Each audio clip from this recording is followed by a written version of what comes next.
Hello friends, this is good evening, this is your psychology class. Psychology class में हम पढ़ रहे थे।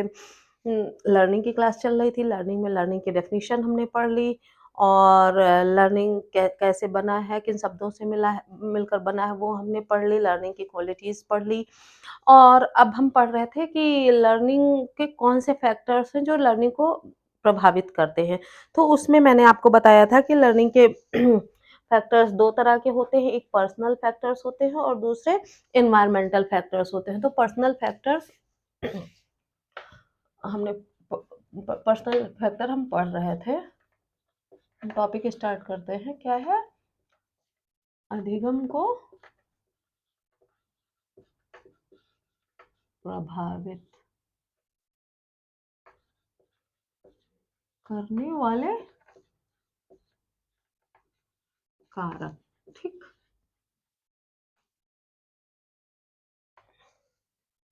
तो हमने स्टार्ट कर दिया है अपना टॉपिक। इसमें हम अ, पर्सनल कारक जो है, व्यक्तिगत कारक, वही पढ़ रहे थे।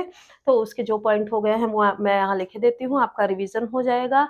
और वीडियो आपने स्टार्ट कर दिया है, लाइक तुरंत कर दीजिए। अपने फ्रेंड को भी लिंक शेयर कर दीजिए, वो भी जिससे देख ले और उसका भी नॉलेज बढ़ जाए। तो पहला हमने क्या किया था?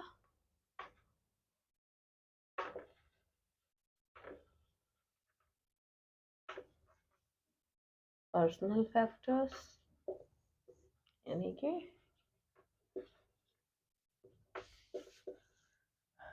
व्यक्तिगत कारक, ठीक?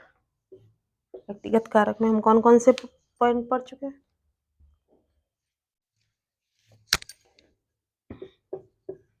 हम पढ़ चुके हैं अभिप्रेरणा, कि हमें अभिप्रेरित होना बहुत ज़रूरी है। अभिप्रेरित नहीं है तो हमारी आईक्यू सॉरी, अब अगर व्यक्ति अभिप्रेरित नहीं है तो नहीं सीख सकता। दूसरा हमने पढ़ा था आयु, तीसरा हमने पढ़ा था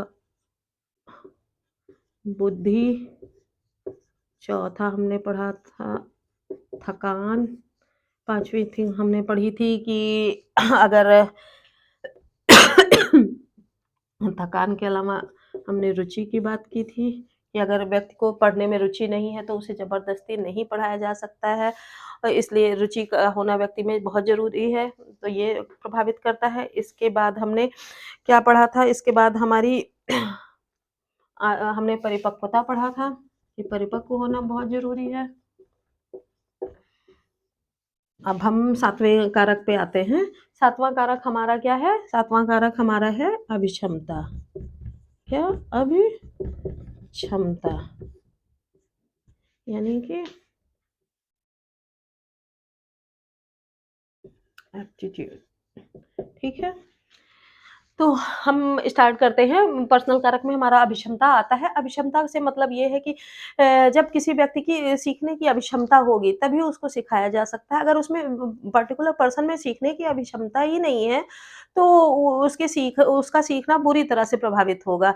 तो अभिक्षमता का होना सीखने के लिए बहुत ज़रूरी है, इसलिए हम कह सकते हैं यह पर्सनल कारक में आता है या व्यक्तिगत कारक का सबसे इम्पोर्टेंट कारक माना जाता है, कि क्योंकि अभिक्षमता ऐसी चीज़ है कि जब व्यक्ति में किसी भी कार्य करने की जो योग्यता होती है, कोई क्वालिटी होती है, कि अगर कोई बच्चा मान लेते हैं एमआर है, तो उसको हम सिखाना चाह रहे हैं कि नहीं ये पढ़ के बहुत आगे निकल जाए, तो ऐसा नहीं हो सकता, उसमें सीखने की क्षमता ही नहीं है। तो अभिक्षमता का होना बहुत ज़रूरी है, ठीक है? नेक्स्ट पॉइंट पे आते हैं। नेक्स्ट पॉइंट हमारा आता है अ, हम कह सकते हैं उम,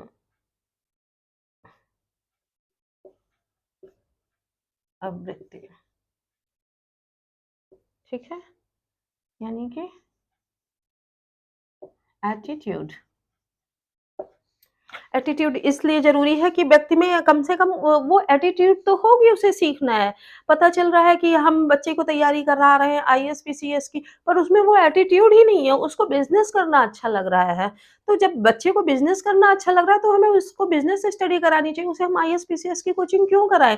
जब हम उसको गलत जगह पे ले ही जाएँगे, तो उसका वो एटीट्यूड ही नहीं है, वो उसकी अभिवृत्ति ही नहीं है उस कार्य को करने की, पर्टिकुलर कार्य जो हम उसको सिखा रहे हैं, तो वो उस कार्य में सफल नहीं हो सकता है। तो इसलिए कि किसी भी चीज़ को सिखाने के लिए उसका एटीट्यूड उसके हिसाब से होना चाहिए। आपको यहाँ बैठाया गया, मैं आपको टीचिंग रिलेटेड एग्ज़ाम की तैयारी करा रही हूँ और आपको किसकी तैयारी करना है? आपको सीए की तैयारी करना है, तो आपके मतलब का सब्जेक्ट नहीं है और मतलब के सब्जेक्ट की भी बात छोड़ दीजिए, आपको ये टीचिंग में बिल्कुल इंटरेस्ट ही नहीं है, बिल्कुल आपको ये पता नहीं है, टीचिंग की एबीसीडी नहीं पता है, आप में वो एटीट्यूड ही नहीं आ रहा है, अरे ये क्या पढ़ाया जा रहा है, इसको बच्चे के लिए सीखना है, सिखाना है, इसमें मैं क्या करूँगा? तो वो इसलिए आपका सीखना वहाँ सफल नहीं हो पाता है। तो इसलिए हम कह सकते हैं कि एटीट्यूड होना बहुत ज़रूरी है, ठीक है? अगर सबसे इम्पोर्टेंट चीज़ और हम देख लेते हैं, काफ़ी इम्पोर्टेंट है, शारीरिक व मानसिक थकान। सॉरी, थकान नहीं, मानसिक स्वास्थ्य। किसी भी स्किल को, किसी भी थिंग्स को सीखने के लिए शारीरिक और मानसिक थकाव बहुत ज़रूरी रोल निभाता है। किस तरह से कि अगर आपका शरीर बहुत थका होगा या आप मानसिक रूप से बहुत शारीरिक रूप से आप स्वस्थ नहीं हैं, आपको बुखार आ रहा है या आप कोई ऐसी बीमारी से ग्रसित हैं कि आप बैठ ही नहीं पा रहे हैं, अटेंशन ही नहीं दे पा रहे हैं, तो आप कोई भी चीज़ सीख नहीं पाएँगे। अगर मानसिक स्वास्थ्य की बात करें, आपका मानसिक स्वास्थ्य भी नहीं सही है, आप कुछ और सोच रहे हैं, चिंता तनावग्रस्त हैं, आप पूरी तरह से परेशान हैं, मानसिक स्वास्थ्य आपका अच्छा नहीं है, तो आपको मैं कितनी भी अच्छी ट्रेनिंग दे दूँ, कितनी भी अच्छी चीज़ें सिखा लूँ, तो आप चीज़ें नहीं सीख सकते हैं। मान लिया हमको कुछ किसी खाना बनाना सीखना है और मैं बुखार में हूँ, तो वो शारीरिक स्वास्थ्य मेरा सही नहीं है, मेरे पेट में दर्द हो रहा है, तो मैं ना मेरा मन लगेगा उस चीज़ को सीखने में, ना मैं अच्छे तरीके से खड़ी हो पाऊँगी, ना मेरा ध्यान वहाँ एकत्रित होगा, तो वो चीज़ मैं नहीं सीख पाऊँगी।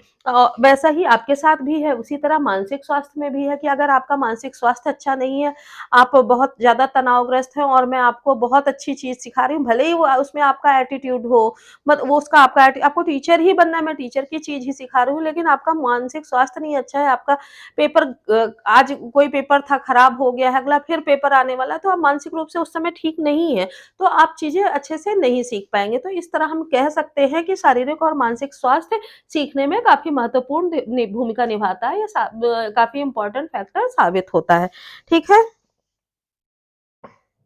अब अगला पॉइंट हमारा आता है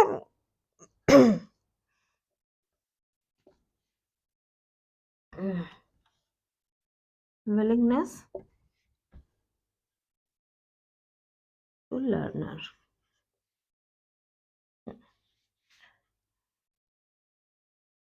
टू लर्न। हाँ, सबसे महत्वपूर्ण चीज़ क्या है कि विलिंगनेस होनी चाहिए, कि आप में वो विल पावर होनी चाहिए, या आपके अंदर की चाह होनी चाहिए, आपकी विलिंग होनी चाहिए कि हाँ, मुझे ये चीज़ सीखना है। तो आप भले ही उस फ़ील्ड के ना हों, वो आपके के पहुँच से कोसों दूर हो, तो भी आप उस जगह पे पहुँच सकते हैं। जैसे हमने उदाहरण लिया था कि आपकी विल पावर जितनी ही स्ट्रॉन्ग होगी, उतनी ही चीज़ें आप बहुत अच्छे से हैंडल कर पाएँगे। अगर हम बात करें कि सुधा चंद्रन की बात करें, वो वो दुनिया भारत की सबसे अच्छी डांसर हैं, कथक डांसर हैं, और उसके बावजूद कि उनके पैर अपने नहीं हैं, आर्टिफ़िशियल उनके पैर लगे हुए हैं, लेकिन उनमें क्या था, विल पावर उनकी अच्छी थी। विल पावर अच्छी थी, तो इस वजह से उन्होंने अपनी प्रैक्टिस जारी रखी। केवल सुधा चंद्रन की बात हम नहीं कर रहे हैं, बहुत सारे ऐसे भारत में काफ़ी लोग पड़े हैं। भारत तो ऐसा ही महान देश है जहाँ बहुत सी ऐसी महान आत्माएँ पड़ी हैं कि हमारा एक बालिका पेंटर है, उसके हाथ नहीं है, वो पैरों से पेंटिंग करती है और इस समय उसके एग्ज़िबिशन दुनिया के हर कोने में लग रहे हैं। तो वो क्या है, वहाँ विल पावर उसकी काम कर रही है। तो जितनी अच्छी आपकी विलिंगनेस होगी, आपकी लर्निंग उतनी ही स्ट्रॉन्ग होगी। तो इस तरह से हम कह सकते हैं कि पर्सनल फैक्टर्स में ये सारी चीज़ें जो हमने बताई, चाहे वो अभिप्रेरणा हो, चाहे आयु हो, बुद्धि हो, थकान हो, रुचि हो, परिपक्वता हो, अभिक्षमता हो, वृत्ति हो, शारीरिक और मानसिक थकान हो, या विलिंगनेस टू लर्न हो, कि उसकी आंतरिक शक्तियाँ उसको चाह रही हों सीखना, तो ये सारी चीज़ें इफ़ेक्टिव होती हैं किसमें? सीखने में। तो इस तरह से हम कह सकते हैं व्यक्तिगत कारक में ये कारक काफ़ी महत्वपूर्ण होते हैं जो सीखने को प्रभावित करते हैं। ठीक है, अब हम आते हैं और कारकों पे। इसको मैं रब करती हूँ।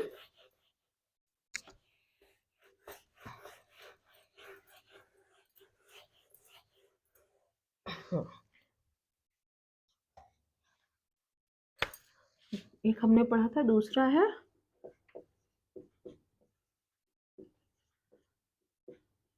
शिक्षक संबंधी कारक, यानी कि टीचर्स रिलेटेड फैक्टर्स। ठीक है, ये किस में आता है? ये एनवायरमेंटल कारक फैक्टर्स में आता है।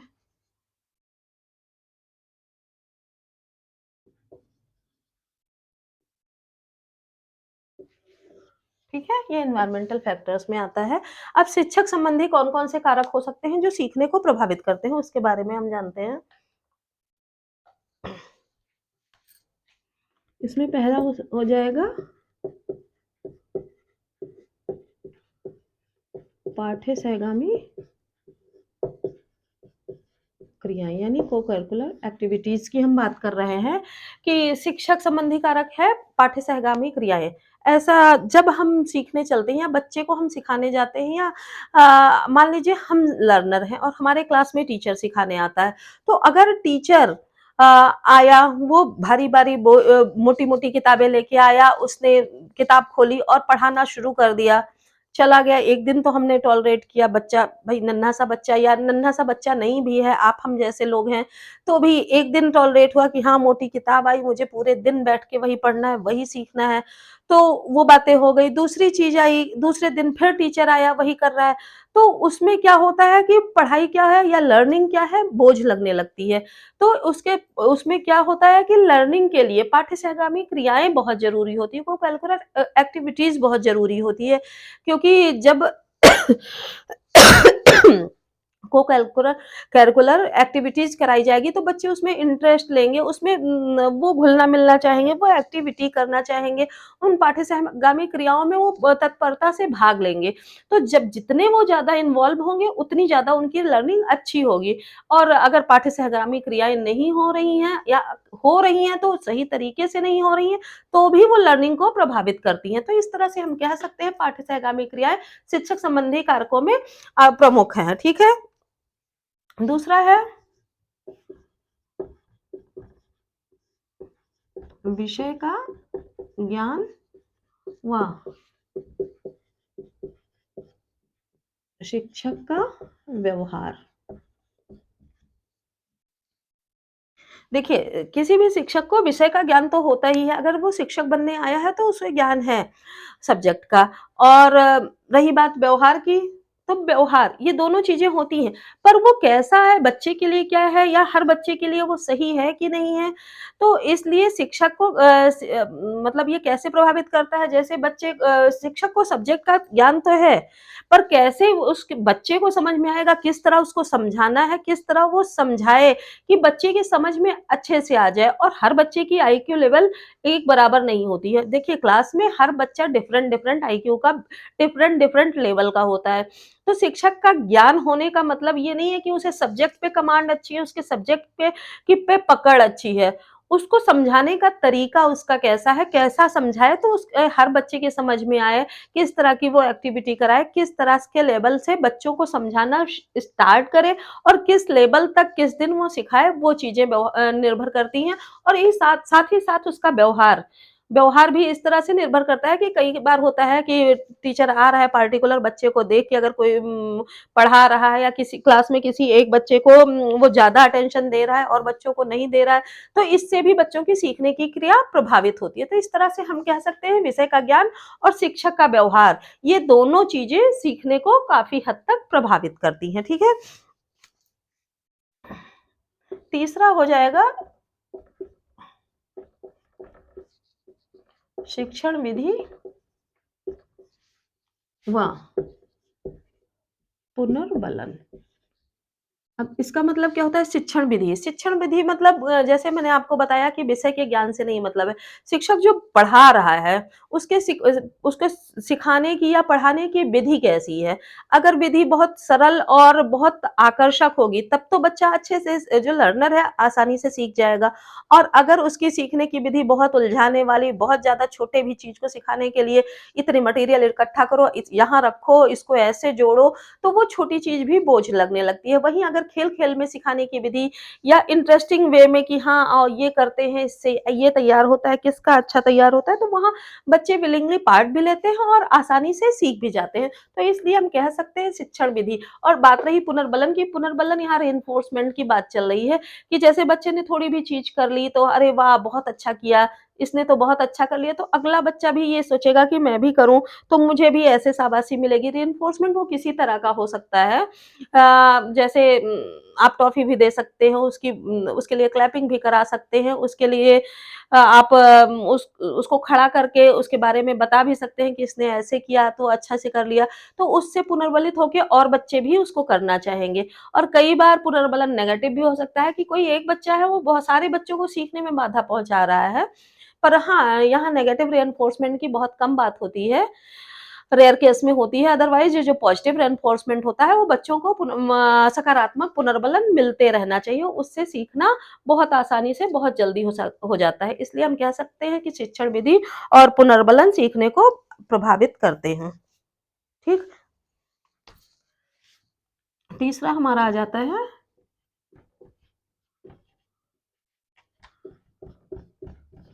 पाठ्यवस्तु संबंधी कारक। ठीक है?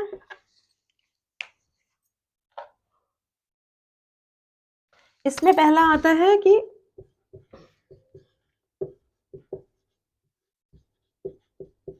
विषय वस्तु की उद्देश्य पूर्णता। अब ये पाठ्य वस्तु संबंधी ये हमने पढ़ा था शिक्षक संबंधी कारक कि शिक्षक संबंधी क्या-क्या चीज़ें हो सकती हैं जो सीखने को प्रभावित करती हैं। पाठ्य सहगामी क्रियाएँ, विषय का ज्ञान और शिक्षक का व्यवहार और नेक्स्ट है शिक्षण विधि और पुनर्बलन। अब हम आते हैं कि पाठ्य वस्तु संबंधी कौन-कौन से कारक होते हैं, जो हमारे पढ़ने की चीज़ या लर्निंग थिंग्स होती है उससे संबंधित कौन-कौन से कारक होते हैं, जो सीखने को प्रभावित करते हैं। तो इसमें पहला है विषय वस्तु की उद्देश्य पूर्णता। उद्देश्य पूर्णता से मतलब ये है कि आपको करना है मान लेते हैं करना है आपको सुपर टीईटी की तैयारी और मैं आपको यहाँ करा रही हूँ किसकी? वकालत की तैयारी, एलएलबी की तैयारी करा रही हूँ। तो आपका उद्देश्य ही पूरा होता नहीं मिल रहा है, तो आप क्या सीधी-सी बात है 2 मिनट, 3 मिनट वीडियो देखेंगे, अरे ये तो बकवास चीज़ आ रही है, मेरे काम की ही नहीं है, क्या आ गया? तो जब आपके विषय की उद्देश्य पूर्णता ही नहीं, आपका उद्देश्य ही नहीं पूरा हो रहा है, तो आप सीखेंगे कैसे? आप बिल्कुल नहीं सीखेंगे, इसको बंद ही कर देंगे या मजबूरी में आपको बैठा भी दिया गया तो आपका ध्यान नहीं लगेगा, आपके काम की चीज़ नहीं है, आप चैनल ही बदल लेंगे, आप वीडियो ही स्किप कर देंगे या कुछ भी करेंगे, आपका सीखना क्या होगा? प्रभावित होगा। तो इसीलिए किसी भी चीज़ को सीखने के लिए उद्देश्य सब विषय की उद्देश्यपूर्णता काफ़ी महत्वपूर्ण है, ठीक है? अगला हमारा आता है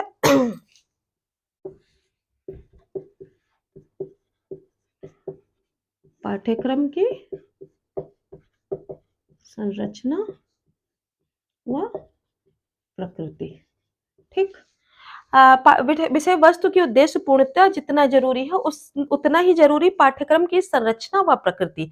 पाठ्यक्रम की संरचना ऐसी होनी चाहिए कि वो बच्चों को धीरे-धीरे, धीरे-धीरे आगे बढ़ने की ओर वो पाठ्यक्रम संरचित होना चाहिए कि बच्चे वो उसमें पूरी तरह घुस सकें कि हाँ, ये ऐसे हुआ, फिर ऐसे हुआ, फिर ऐसे हुआ, फिर इसमें क्या मोड़ आ रहा है, इसके बाद मैं क्या सीखूँगा? तो वो क्रमबद्ध तरीके से हो, उसकी संरचना ऐसी हो या उसकी प्रकृति ऐसी हो कि बच्चे की समझ में शीघ्र आने वाली हो। तो जितनी जल्दी वो प्रकृति उसकी समझ में आएगा, उतनी जल्दी या बच्चे की लर्निंग उतनी ही अच्छी होगी। तो इस तरह से हम कह सकते हैं पाठ्यक्रम की संरचना व प्रकृति क्या प्रभावित करती है बच्चे के सीखने को, ठीक है? विषय वस्तु का आकार, क्रम, मात्रा। ठीक है?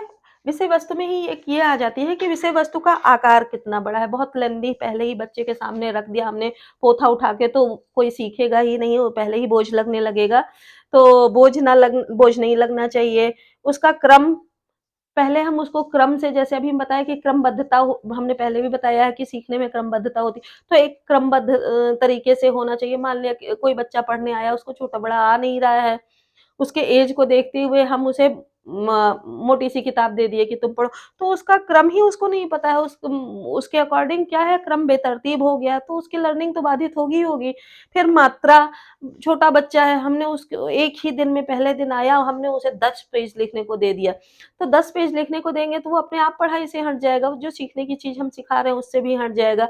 वो कोई पढ़ाई की ही बात नहीं, आप किसी भी लेवल पे सीखने की बात ले लें, तो वो उससे उसका मन हट जाएगा और वो सीख नहीं पाएगा। तो इस तरह से हम कह सकते हैं कि विषय वस्तु का आकार, क्रम और मात्रा ये सभी चीज़ें क्या करती हैं? अधिगम को प्रभावित करती हैं, ठीक है? चौथा हमारा आता है अभ्यास का उचित विभाजन, ठीक है? हमने चीज़ें मान लिया सिखा भी दी, अब उसको अभ्यास नहीं करा रहे हैं। या अभ्यास 1 दिन में हमने 10 पन्ने का अभ्यास करा दिया, फिर 3 दिन हमने उससे बात नहीं की। फिर अगले दिन हमने जब वो अगली बार हमको मिला, हमने उसे फिर 10-12 एक्सरसाइज़ दे दी। तो इसमें क्या होगा? बच्चा बोर होने लगेगा तो वो सीख नहीं पाएगा और वो उस चीज़ से भागने लगेगा। तो इस तरह से हम कह सकते हैं कि अभ्यास का उचित विभाजन जो है वो सीखने को प्रभावित करता है। अभ्यास का विभाजन बहुत अच्छे तरीके से, बहुत उचित समय के लिए होना चाहिए, ठीक है? तो ये इस हमने पढ़ा क्या पाठ्यवस्तु संबंधी कारक भी पढ़ लिया। अब कुछ और कारक हैं आस-पास के, वो मैं आपको क्लियर करती हूँ। इसका स्क्रीनशॉट लीजिए, मैं रब करती हूँ।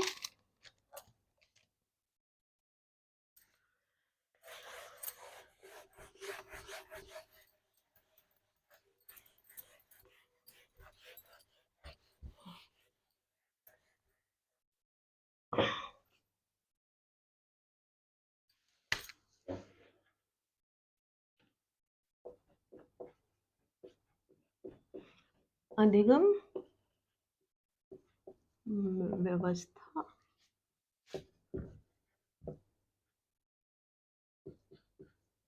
संबंधी कारक, ठीक?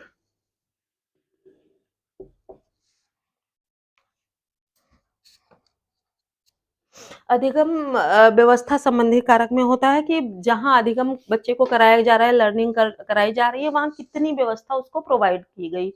क्योंकि आस-पास का जो माहौल होता है, वो सीखने को काफ़ी हद तक प्रभावित करता है। आपको सीखना है, मैंने आपको गंदी-संदी जगह पे इधर-उधर डब्बे, टीन रखे हैं, कुर्सियाँ बेतरतीब है, कहीं उसके हैंडल पे बैठा दिया, कहीं आपको सोफ़े पे किनारे लटके बैठे, आप उचित तरह से लिख नहीं पा रहे हैं। तो इस सब तरीकों में लर्निंग आपकी अच्छी नहीं हो सकती, आपका सीखना पूरी तरह से प्रभावित होगा। तो इस तरह से अधिगम व्यवस्था कि आपको के लिए एक व्यवस्था क्या की गई है कि आप कैसे सीख पाएँ, वो आपको कैसी होनी चाहिए, वो आपको मैं बताती हूँ, ठीक है? सबसे पहले चीज़ कि कक्ष में छात्रों के बैठने की उचित व्यवस्था।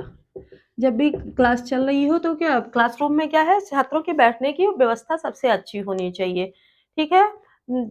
जितनी अच्छी बैठने की व्यवस्था होगी, बच्चा जितना कंफर्टेबल होके बैठेगा, जितना आराम से बैठेगा, उतना ही वो चीज़ें जैसे बोर्ड पे आप पढ़ा रहे हैं, बच्चा आराम से बैठा है तो बोर्ड पे कॉन्संट्रेट हो पा रहा है। इवन कि वो बहुत टेढ़ी-मेढ़ी सीट पे या उसके सीट पे कोई कील लगी हुई है या बहुत कसे में बैठा है तो आपस में वो लोग एक-दूसरे से झगड़ रहे हैं। अगर कक्षा कक्ष के बैठने की व्यवस्था ही उचित नहीं होगी तो लर्निंग अच्छी नहीं हो पाएगी, ठीक है? दूसरी चीज़ हमारी आती है कि वातावरण, विद्यालय व परिवार का वातावरण, ठीक है, सीखने में वातावरण का काफ़ी महत्वपूर्ण योगदान होता है कि बच्चे का विद्यालय में वातावरण कैसा है और परिवार में कैसा है। जैसे विद्यालय का वातावरण पढ़ने वाला है, उसके आस-पास जब उसके मित्र बैठते हैं, उसके संगी-साथी बैठते हैं, विद्यालय में वैसा माहौल चल रहा है, तो बच्चे का पढ़ना काफ़ी अच्छा रहेगा। अगर सारी चीज़ें बिल्कुल बेतरतीब तरीके से हैं, तो उसका सीखना बाधित होगा। सेम उसी तरह उसके परिवार का वातावरण, वातावरण में सब उसके ध्यान देने वाले हैं, खाने-पीने की उचित व्यवस्था है, माता-पिता पढ़ाई पे ध्यान दे रहे हैं, घर में जो भी उसके साथ बड़े रहने वाले हैं, पढ़ाई पे ध्यान दे रहे हैं, तो बच्चे का पढ़ने का माहौल अच्छा होगा। उसके इवनली अगर देखा जाए, वो घर में जा रहा है, माँ-बाप आपस में लड़ रहे हैं, चाचा-चाची हैं या परिवार में जो भी लड़ाई-झगड़े और बवाल का माहौल है, तो उसमें क्या होगा, बच्चा सीख नहीं पाएगा। उसने इवन जो स्कूल में भी सीखा है, वो भी भूल के चला आएगा। तो इसलिए घर और विद्यालय और परिवार दोनों का वातावरण काफ़ी अच्छा होना काफ़ी ज़रूरी है। तीसरा हवा व रोशनी का उचित प्रबंध। ये अगर देखा जाए तो ये क्लासरूम का जो मैंने पढ़ाया था उसमें इंक्लूड होना चाहिए पर लर्निंग तो जो घर के स्कूल से सीख के आता है तो घर पे भी होती है। तो हवा और रोशनी इनका उचित प्रबंध होना चाहिए।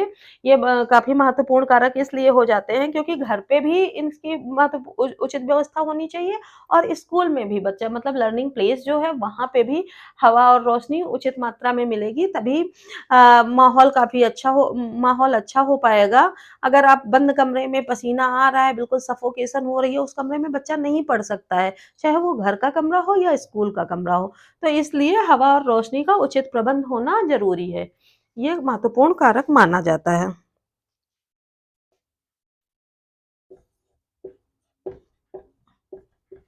उपकरण व प्रयोगशाला का उचित प्रबंध। ठीक है, उपकरण व प्रयोगशाला का उचित प्रबंध होना भी लर्निंग को प्रभावित करता है। कैसे उपकरण? जैसे लर्निंग के जो उपकरण होते हैं, जो भी हम उनके लिए इक्विपमेंट या कोई भी थिंग्स यूज़ कर रहे हैं, वो उपकरण अच्छे तरीके से नहीं होंगे या सुचारू रूप से चलने वाले नहीं होंगे या उनका इम्प्लीमेंट कैसे करना है, वो हम अच्छे तरीके से नहीं बता पा रहे हैं, तो उससे सीखना बाधित होगा। इसके अलावा प्रयोगशाला अगर आप किसी चीज़ का प्रयोग करा रहे हैं, तो प्रयोगशाला का उचित प्रबंध होना चाहिए। पता चल रहा है कि आप कोई गैस बनवा रहे हैं, उस प्रयोगशाला अच्छी है ही नहीं, आप कमरे में लाके बनवा रहे हैं, आग ही लग जा रही है। कहीं कोई बच्चा किसी केमिकल से जल जा रहा है या आप कोई किसी चीज़ का डिस्कशन ही करा रहे हैं, वो भी इधर-उधर हो रहा है, चीज़ें फैल रही हैं, तो उसमें लर्निंग अच्छी नहीं हो पाएगी, लर्निंग उसकी प्रभावित होगी। तो इसलिए उपकरण और प्रयोगशाला का उचित प्रबंध होना काफ़ी ज़रूरी है, वो सीखने को प्रभावित करता है, ठीक है? तो इस तरह से हमने अपने सीखने के को प्रभावित करने वाले व्यक्तिगत और एनवायरमेंटल कारक पर्यावरणीय कारक जो हैं वो हमने पढ़ लिया। अगर आपको समझने में कोई दिक्कत आ रही हो आप कमेंट सेक्शन में ज़रूर डालिएगा। मैं आपके सारे डाउट्स भी और भी जो डाउट्स आते हैं क्लियर करूँगी। आई होप आपको वीडियो समझ में आ रहा होगा, चीज़ें समझ में आ रही होंगी। अपनी दिक्कत जो है वो आप कमेंट सेक्शन में ज़रूर डालिएगा। वीडियो आपको पसंद आ रहा हो तो लाइक, सब्सक्राइब, शेयर ज़रूर करें, कमेंट अपने ज़रूर लिखें। और एक बात और कि अभी हमने अधिगम को प्रभावित करने वाले कारक पढ़ लिए हैं, इसमें आपको कोई कारक नहीं समझ में आते हैं या आपको लगता है कि इसको और ज़्यादा एक्सप्लेन करने की ज़रूरत है, तो आप उसको भी कमेंट सेक्शन में इंक्लूड करिएगा, ठीक है? और नेक्स्ट वीडियो में हम जो है कि लर्निंग की फ़ील्ड पढ़ेंगे, सीखने के क्षेत्र क्या है और सीखने के वक्र क्या होते हैं, उनके बारे में हम डिस्कशन करेंगे। तब तक के लिए धन्यवाद।